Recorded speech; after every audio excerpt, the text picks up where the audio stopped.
The blizzard of 1342 did not just freeze the rivers of the northern reaches, it froze the mercy in men's hearts.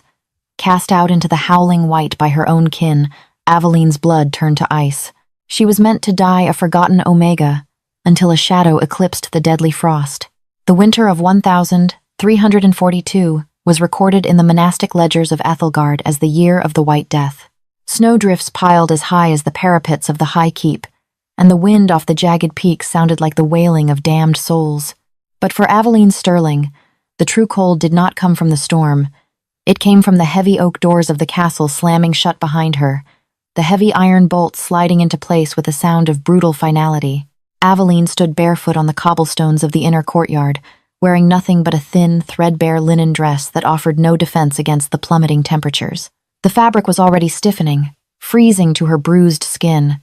Inside the great hall, just inches away through the impenetrable oak, the winter solstice summit was in full rapturous swing.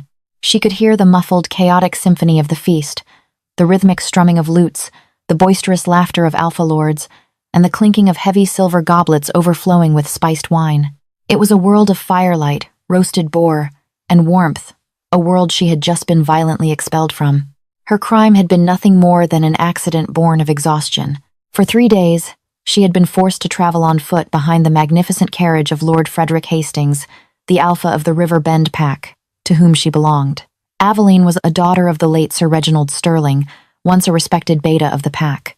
By ancient pacts, she had been promised to Frederick as a mate. But when she turned 18 and the full moon came and went without her wolf manifesting, her status plummeted. In the ruthless hierarchy of the lycanthropes, a wolfless woman was an abomination, an omega of the lowest order. Frederick had immediately broken the betrothal, taking a cruel pleasure in degrading the daughter of a nobleman into his personal scapegoat. Tonight, her hands trembling from carrying heavy trays of meat for hours, she had spilled a few drops of hot grease onto the velvet hem of Lady Beatrice, Frederick's new favored mistress. Beatrice's shriek had cut through the music. Frederick had not even asked for an explanation. He had simply grabbed Aveline by the scruff of her neck, his claws biting into her fragile skin, and dragged her through the throngs of laughing nobles. "Let the winter teach you the grace you lack, mongrel," he had sneered, tossing her into the blizzard. Now, standing in the merciless grip of the storm, Aveline felt the first terrifying stages of hypothermia setting in. The snow was falling so thickly she could barely see the silhouettes of the watchtowers. She wrapped her thin arms around her torso, her teeth chattering so violently she feared her jaw would snap. She stumbled toward the heavy doors, beating her raw, red fists against the wood. "Please," she rasped, her voice swallowed instantly by the roaring wind. "My Lord Frederick, please, I will freeze." Only the howling wind answered. She backed away from the doors, the snow already past her ankles, biting into her bare flesh like thousands of icy needles. If she stayed in the open, she would be dead in an hour. Desperation drove her toward the stables, but the guards had chained the heavy iron gates shut to prevent the frightened horses from bolting in the storm. She was entirely trapped in the open courtyard of the High Keep. Time began to distort. The agonizing, sharp pain in her extremities slowly gave way to a dangerous, heavy numbness. Aveline collapsed against the stone base of a frozen fountain, curling her knees to her chest. The white snow was quickly blanketing her, turning her into just another frozen statue in the royal gardens. Her eyelashes grew heavy with rime. Her mind, seeking refuge from the physical torture, began to wander. She thought of her father, of the warm hearth in their old manor, of the smell of roasting chestnuts. A strange, deceitful warmth began to bloom in her chest, the final, lethal illusion of the freezing mind. She closed her eyes, accepting the darkness. She was nothing, a broken promise, a wolfless omega. The snow would bury her, and by morning, Lord Frederick would step over her corpse without a second glance. Then, the snow stopped falling on her face. Aveline forced her heavy eyelids open. A massive silhouette stood over her, completely eclipsing the faint, swirling moonlight. For a disjointed second, she thought it was the Angel of Death. The figure was colossal, standing well over 6.5 feet tall, entirely draped in a pitch-black dire wolf pelt. "Who left a pup to die in my courtyard?" a voice rumbled. It was a voice that vibrated through the frozen stones beneath her, a baritone so deep and rich with authority that it commanded the very elements to cease. Aveline lacked the strength to lift her head. She could only manage a shallow, rattling gasp. The giant knelt, the snow crunching beneath heavy, steel-toed boots. A gloved hand, immense and radiating a heat that felt almost like a furnace, brushed the snow from her cheek. The touch was startlingly gentle for a hand of that size.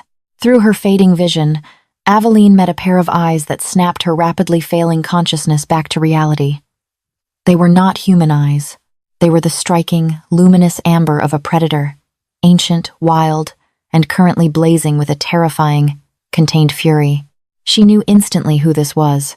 King Alistair Corvin, the Lycan King of Ethelgard, the sovereign of the Northern Reaches.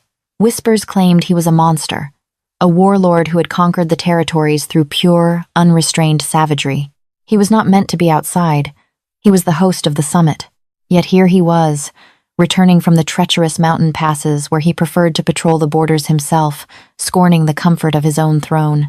"Look at me," Alistair commanded, his voice softer now, yet carrying an undeniable compulsion. Aveline managed a weak whimper. I am sorry. "I spilled the grease," she mumbled deliriously, her mind fracturing. Don't hit me." Alistair's jaw tightened, the muscles ticking beneath his scruff-covered cheeks. He didn't ask questions. He didn't demand to know her pack or her alpha. He saw the bruises blooming purple on her collarbone, the terrifying pallor of her skin, and the cruel reality of her situation. With a swift, fluid motion, the king unclasped the heavy iron brooches at his shoulders. The magnificent direwolf cloak, a mantle worth more than Aveline's entire village, fell from his back. He leaned forward and wrapped the massive, impossibly heavy fur tightly around Aveline's shivering frame. The heat was instantaneous and overwhelming. The thick fur was imbued with the king's body heat, and his scent a rich, intoxicating blend of wood smoke, crushed pine needles, and pure, dominant alpha pheromones. It hit Aveline's senses so intensely that her dormant, broken inner wolf, the spirit that had never awakened, gave a faint, desperate stir deep within her soul. Before she could process the shock, Alistair slid his massive arms beneath her knees and behind her back, lifting her against his chest as easily as if she weighed no more than a bundle of dry reeds. "Sleep, little bird," the king murmured, pulling the hood of the thick cloak over her frostbitten face. "You are not dying tonight. I forbid it." The journey from the freezing hell of the courtyard to the interior of the High Keep was a blur of sensory whiplash for Aveline. She was vaguely aware of the massive wooden doors being shoved open not by guards, but by the sheer, forceful kick of the king. The transition was violent. One moment, there was the screaming abyss of the blizzard. The next, the stifling, oppressive heat of the great hall. Alistair strode into the banquet hall with the frozen girl cradled against his chest. He was dressed in dark, functional leather armor, dusted with snow that was quickly melting into the material. The moment he crossed the threshold, the atmosphere in the cavernous room shifted. The jovial lute music faltered and died in a discordant screech. The roaring laughter was extinguished. Over 200 pack alphas, nobility, and dignitaries fell into a deathly, suffocating silence. The king of Ethelgard had returned, and he looked murderous. Aveline, tucked securely beneath the heavy folds of the king's cloak, pressed her face against the solid wall of his chest. She was thawing rapidly, the pain in her limbs returning with a fiery vengeance as her blood began to circulate, but the sheer terror of being the center of attention in a hall full of apex predators paralyzed her. Alistair did not stop walking. His boots struck the flagstones with measured, heavy thuds. He walked directly toward the high table, passing the roaring hearths. Lord Frederick Hastings, sitting near the front in his finest crimson doublet, froze with a silver goblet halfway to his lips. Beside him, Lady Beatrice turned visibly pale. Frederick quickly masked his shock with an oily, confident smile and stood up, offering a deep, respectful bow. "My liege," Frederick proclaimed, his voice echoing in the silent hall. "You have returned from the storm. We were just toasting to your health and the prosperity of your reign." Frederick's eyes darted to the bundle in the king's arms. "And I see you have found my wayward servant." The foolish girl wandered out. Silence. Alistair's voice did not raise in volume, but the command slammed into the room with the force of a physical blow. Several weaker betas in the room actually staggered, forced to avert their eyes. The sheer, oppressive weight of Alistair's aura flooded the hall, thick and suffocating. Frederick swallowed hard, his arrogant smile fracturing. "My king, she is an Omega of the River Bend, a clumsy, useless thing. I punished her mildly for insulting a noblewoman, but she is my property. I will take her off your hands so you may rest." He stepped forward, reaching out toward the bundle of fur. Alistair's upper lip curled, revealing a flash of elongated, pure white canines. A low, vibrating growl started deep in his chest, a sound so primal and terrifying that the flames in the hearth seemed to flinch. "Touch her," Alistair whispered, his amber eyes locking onto Frederick with lethal intent. "And I will tear your arm from its socket and beat you to death with it." Frederick froze, recoiling as if burned. Whispers broke out among the gathered lords. The king was threatening a high-ranking alpha over a scentless broken omega? It was unheard of. Alistair looked down at the bundle in his arms. The heat of the hall and his cloak had melted the ice from Aveline's hair and face. For the first time, in the bright light of the iron chandeliers, Alistair truly looked at her. Underneath the dirt, the soot from the kitchens, and the terrible blue tinge of frostbite, she possessed a startling, fragile beauty. High cheekbones, a dusting of freckles across a delicate nose, and hair the color of spun copper. But it was not just her face that arrested the Lichen King. As the frost melted and the dampness of the snow washed away, the harsh lye soap and kitchen grease Frederick had forced her to use, a scent began to rise from her skin. It was faint, buried under trauma and suppression, but to the king's heightened senses, it was unmistakable. It smelled of night-blooming jasmine, fresh winter snowfall, and an underlying sweetness that punched the breath right out of Alistair's lungs. It was a scent that commanded the beast inside him to its knees. Mate. The word echoed in the deepest, most primal vault of Alistair's mind. His wolf, a scarred, cynical beast that had survived decades of war and betrayal, suddenly clawed at his chest, howling in absolute, possessive frenzy. Alistair's grip tightened imperceptibly on her. He looked back up at Frederick, and the look in the king's eyes made the alpha of the Riverbend take a terrified step backward. "She is not your property, Hastings," Alistair said, his voice deadly calm. "By the ancient laws of Ethelgard, any creature found outside the walls during the solstice blizzard who crosses the threshold in the arms of the king is claimed by the crown. She falls under the law of sanctuary." "Sanctuary?" Lady Beatrice scoffed, forgetting herself for a moment. For a defective, wolfless stray? Alistair didn't even look at her. He kept his gaze pinned on Frederick. "I found her locked out. The heavy bolts were thrown from the inside. This was not a mild punishment, Hastings. This was an execution without trial on my land. An execution of a member of my court." "She is no member of your court," Frederick stammered, his face flushing with anger and fear. "She is Aveline Sterling, an omega of my pack. My father made the treaty." At the sound of her name, Aveline shifted in the king's arms. The warmth had revived her enough, but her mind was still foggy, clinging to the edge of delirium. However, one terrifying memory from earlier in the evening pierced through her confusion. Before she had spilled the grease, she had been retrieving a fresh cask of wine from the cellar stairs. She had overheard Frederick whispering in the shadows with the emissary from the Western Coven. Aveline forced her heavy, frostbitten hand out from under the thick fur. Her fingers, trembling violently, gripped the thick leather of Alistair's tunic.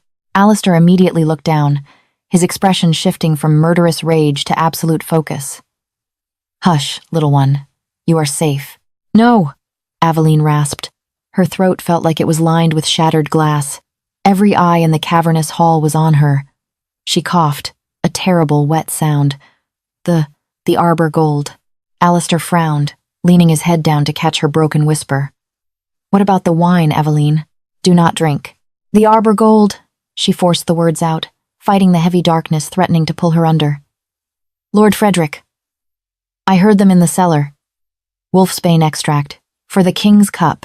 Complete, paralyzing silence descended upon the great hall. Lord Frederick's face drained of all color, turning the shade of old parchment. "She lies!" he roared, panicked desperation cracking his voice. "She is a vengeful, spiteful wretch, my liege. She is hallucinating from the cold." Alistair did not look at Frederick. He looked at the high table, where his personal golden goblet sat, freshly filled with the shimmering, pale yellow Arbor Gold wine. Beside it stood the royal cupbearer, looking suddenly terrified. The king's amber eyes darkened to a terrifying, bottomless black. He looked down at the fragile girl in his arms, the girl who had been seconds away from death, yet used her first breath of warmth to save his life. "Guards," Alistair commanded, his voice echoing like the tolling of a funeral bell. "Seize Lord Hastings. Force him to drink the Arbor Gold." Chaos erupted. Frederick drew his sword, screaming for his pack members to defend him, but the king's royal guards, massive lycans in heavy plate armor, swarmed him instantly. Beatrice shrieked as she was shoved aside. Within seconds, Frederick was forced to his knees, struggling wildly as a guard grabbed the king's goblet and forced the liquid down the screaming lord's throat. Alistair did not stay to watch the effects of the poison. He turned his back on the ensuing pandemonium. He pulled the heavy fur cloak tighter around Aveline, securing her against his chest. "Clear my chambers," Alistair barked to his seneschal as he strode toward the grand staircase. "Send for the royal healer immediately. Bring hot water, broth, and the thickest furs in the citadel."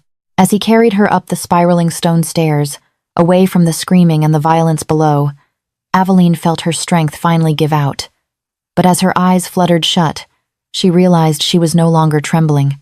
The cold was gone, replaced entirely by the steady, powerful heartbeat of the Wolf King and the overwhelming scent of pine and smoke that promised she would never freeze again. For 3 days and 3 nights, Aveline hovered in a fever dream, caught between the agonizing thaw of her frozen veins and the overwhelming, intoxicating scent of crushed pine and wood smoke.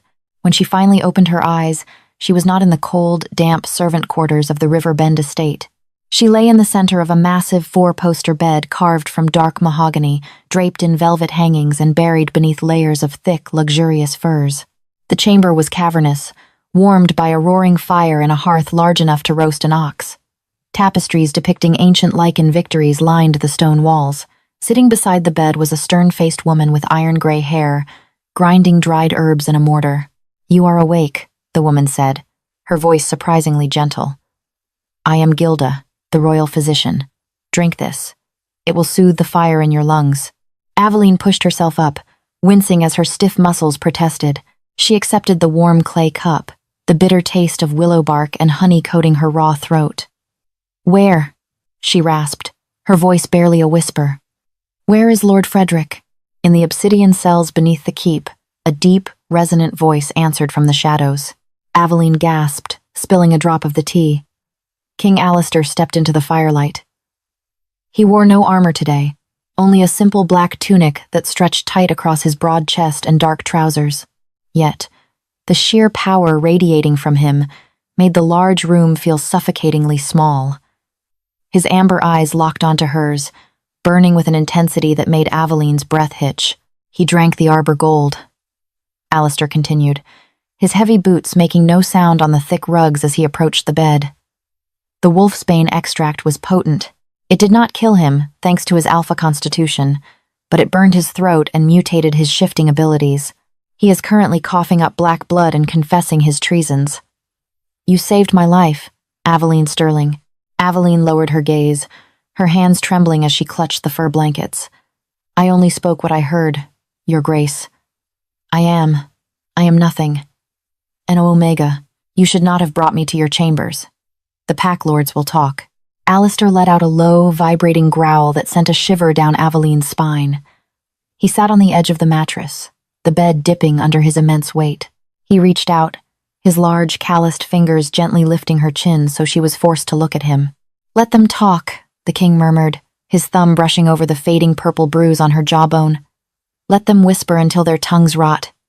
You are under my protection now, but there is a matter we must discuss. A truth that Frederick Hastings and his father, Sir Thomas Wentworth, went to great lengths to bury." Alistair nodded to Gilda, who produced a small glass vial containing a vile, black, sludgy residue. "When I brought you here," Alistair explained, his voice turning dangerously quiet, "Gilda treated your frostbite. But she also drew your blood to check for underlying ailments, given your severe malnourishment.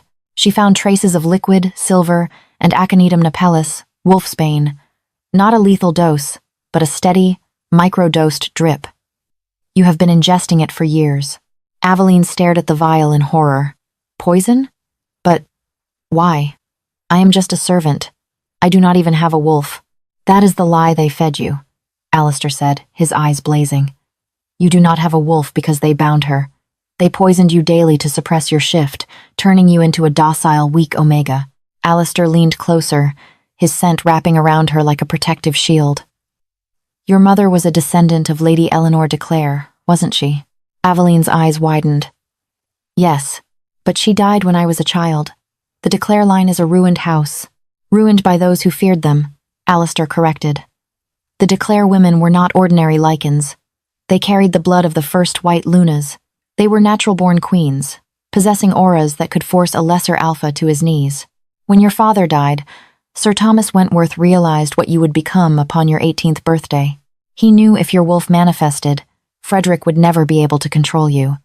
You would be the true alpha of the Riverbend pack by divine right. Tears welled in Aveline's eyes as the magnitude of the betrayal washed over her. The beatings, the humiliation, the freezing courtyard, it was all a calculated torture designed to keep a queen acting like a slave. The poison is out of your system now, Alistair whispered, his face inches from hers. My aura and the heat of my cloak broke the first layer of the seal that night in the snow. I can feel her, Aveline. I can feel your wolf waking up, and she is magnificent. Aveline closed her eyes, and for the first time in her life, she felt it. Deep within the cavern of her soul, a presence stirred. It was not the frightened, cowering thing she had always imagined, but a creature of pure, blinding light and suppressed fury. Tonight is the winter solstice full moon, Alistair said, his voice dropping an octave, heavy with the undeniable pull of the mating bond. Tonight, you will shift, and tomorrow, the Riverbend pack will answer to you. The moon rose over the jagged peaks of Aethelgard, a brilliant silver orb painting the snow-covered kingdom in spectral light. Inside the king's chambers, the tension was absolute. Aveline stood by the frosted balcony doors, her body burning. The purge of the wolfsbane combined with the undeniable pull of the full moon sent agonizing electric shocks through her bones. Her senses dialed to an excruciating level. She could hear the snow settling on the keep's roof. She could smell the metallic tang of fear radiating from the courtyard guards. Alistair paced behind her, a solid mountain of dark, restless energy. Give the pain to her. Suddenly, the heavy oak doors exploded inward in a shower of splintered wood and twisted iron. Alistair instantly threw himself in front of Aveline, a deafening roar tearing from his throat. Through the ruined doorway poured half a dozen Lycan assassins, fully shifted into monstrous bipedal forms. They wore no pack colors, but the stench of the Western Coven and rogue mercenaries was undeniable. Leading them was Lord Richard Neville, the disgraced former captain of the King's Vanguard. The king is weak tonight, babysitting a broken stray, Richard snarled, his eyes glowing a chemically altered green. Kill them both. Alistair didn't waste breath on words. He shifted mid-leap. The Lycan King was a colossal, pitch-black beast standing 8 feet tall, rippling with muscle and armed with scythe-like claws. He slammed into the first 3 assassins with the force of a battering ram, tearing the throat out of one and hurling another through the solid stone wall. Blood sprayed across the ancient tapestries as the sounds of breaking bone filled the royal chambers. Alistair fought like a god of war, desperately keeping the assassins away from Aveline. But Richard Neville, opportunistic and cowardly, hung back in the shadows. He drew a long, serrated dagger dripping with a dark, oily substance refined liquid wolfsbane. As Alistair crushed a rogue's skull, Richard lunged, plunging the cursed blade deep into the juncture of the king's shoulder armor. Alistair let out an earth-shattering howl of agony, the poison acting instantly on his bloodstream. He collapsed to one massive knee, black veins spreading rapidly from the wound across his dark fur. "No!" Aveline screamed. Seeing the indestructible Wolf King fall, the man who had pulled her from the snow and restored her soul shattered the final mental barrier within Aveline. The years of abuse, the freezing cold, the humiliation, it all ignited into pure, unadulterated rage. Her spine arched with a sickening crack. A blinding, searing white light erupted from her skin, so bright the remaining assassins cried out and shielded their eyes. The transformation was instantaneous and violent. Where the fragile, battered servant girl had stood, a magnificent beast now materialized. Aveline's wolf was massive, shimmering with an ethereal, moonlit luminescence. Her eyes were not the standard amber, but the piercing, glacial blue of ancient royal blood. The Luna had finally awakened. She moved faster than the eye could track, a white blur of divine vengeance. Aveline hit Richard Neville before he could withdraw his dagger. Her jaws clamped down on the traitor's throat, snapping his cervical spine with a sickening crunch. She tossed his lifeless body aside and turned her glacial eyes on the remaining assassins. The overwhelming dominance of her alpha aura hit them like a physical wave. It was a localized gravity, forcing the rogue Lycans to their knees in absolute submission before the ancient bloodline of Declare. Their inner wolves whimpered, paralyzed by her divine right. She dispatched the remaining threats in a brutal, swift dance of claws and fangs, her pristine white coat stained with the blood of her enemies. When the room fell silent, Aveline shifted back. Wrapping a discarded fur around her trembling body, she crawled to Alistair's side. He was already shifting back to his human form, his phenomenal healing factor fighting the wolfsbane. He looked up, a weak, triumphant smile touching his pale lips. "I told you," he rasped, raising a heavy hand to cup her cheek. "Magnificent." Aveline pressed her face into his palm, tears mingling with his blood. "You saved me from the winter. I will save you from the dark." The following morning, the great hall of Aethelgard was packed, but a fearful, reverent silence hung in the air. The heavy doors opened. King Alistair strode in, leaning slightly on a silver-tipped cane, his presence commanding absolute terror and respect. Beside him walked Aveline. She wore a gown of deep crimson velvet, the royal direwolf cloak draped proudly over her shoulders. Her head was held high, her eyes cold and commanding. She was no longer the bruised Omega begging for scraps. Alistair led her to the dais, his voice ringing out like thunder. "Behold Aveline of House Declare, my savior, my true mate, and the undisputed Luna Queen of Ethelgard. Let those who stand against her face the winter." As Aveline looked out over the sea of bowing alphas, she knew she would never feel the cold again. The savage blizzard had not broken her. It had only stripped away the fragile girl, leaving the legendary white wolf to reign. The savage blizzard had not broken her. It had only stripped away the fragile girl, leaving the legendary white wolf to reign. The winter that began with a frozen death sentence ended in a royal coronation. Aveline, once a discarded Omega, now sat upon the obsidian throne of Ethelgard as its true Luna. Beside King Alistair, she ruled not with the cruelty she had suffered, but with fierce, unyielding justice.